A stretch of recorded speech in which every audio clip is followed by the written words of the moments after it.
My name is Jorge. My name is Bueso. I'm from Canada. I am from Central America, specifically Honduras. Well, we live in Mission Viejo, and what I like to do in my free time, I used to be a soccer player, and then I did running, and now presently I do cycling. I do road cycling. I also enjoy cycling. That was something that I picked up. I also love to work on a lot of like home improvement stuff, chalk painting, you name it. I'm trying to learn Spanish. How I came to faith. My faith was, I think, natural originally. I always believe in Jesus Christ. I always believe in God. I think God just threw me in here and said, hey, go and have fun. Do something. My journey was different. I didn't grow up in faith. I really didn't come into it until I came to Southern California and I had kids. I went to a much larger church for a couple of years with my kids, and then I don't know what happened. It just kind of fell out of it. And then I met this guy, and the second or third time we went out, he's like, hey, you want to go to church with me? I went back to that same larger church and did that for quite a few years. Somewhere along the line, I just felt like I really disconnected from the church. I don't feel like I had a relationship with God per se. I was learning a little bit here and there, but it was more like entertainment. You know, we went church shopping. I remember that one of my really good friends went to this really small church, reached out to her, and I said, where is this church at? And so I started coming to branches. Immediately felt comfortable. Like I say, I sometimes have in my life, I have asked God, why? Because we went through a lot of troubles and tribulations in my family. My dad was a very heavy-duty alcoholic, and my mother was very codependent. So we didn't have a direction in life. We were very, very poor. We didn't have a guidance, and for me, the guidance was to believe in God. Not that I was conscious about that. I realize that now because my troubles and tribulations, like I said, I can write a book about it.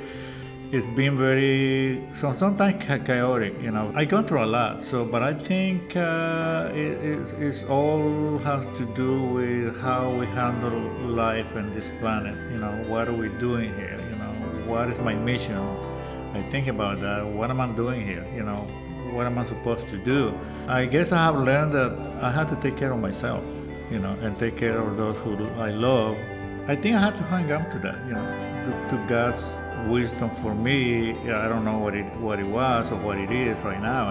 Honestly, I say that. And I'm here for some kind of reason. I'm trying to discover that and trying to do the best I can, and coming here, especially to Branch because it's a small place. I feel very comfortable. I feel I can be myself. So for me, how I see God working in my life, all of the, last year was a tough year. Jorge was in the hospital, and I feel like how he works in my life is creating a dependency on him.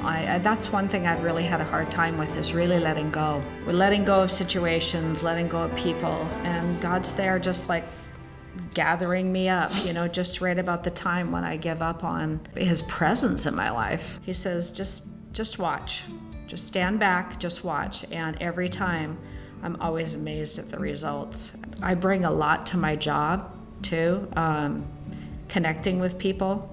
Like I say, I work in labor and delivery, and every day I work, I'm just always amazed that God's working every single day, producing human beings out of two like ordinary people. Like, in terms of like how he's working in my life, I think he is allowing me to connect with people on a real personal level. I recently had a great experience with a couple that had been addicted to heroin prior to coming into the hospital, and it was amazing. And I feel like he always gives me people that I need to have a kind of do that sharing with. And I don't know, it's an amazing thing. Like, I feel like it's inside of me now, that love and that kindness and that caring for other people. I'm just grateful I found my church home. This family, I always felt love and support the entire time. I never felt like I was going through what we went through alone. I was receiving texts from Ryan, from the prayer team. I mean, it was amazing, right? And always the timing was just perfect. You know, it was right when I was feeling alone and scared, and it was like, yeah, okay. They've got me. It's that personal touch. Well, let me summarize it kind of in a way. I went through a deep depression last year to the point that I wanted to take my life. She was like the nucleus of my recovery in a way because she went through a lot. Bonnie is the kind of person, being a nurse, she also always want to give, always want to take care of people. And I think being in this circle with all of the people in branches is what you're trying to say, that she got a lot of support because she was kind of lost in a way, you know. I'm very grateful to be here today, you know, after all the you know, very insane things that I tried to do in my life. And I guess I have a wife now that I trust and that I feel, you know, that I have a lot of support.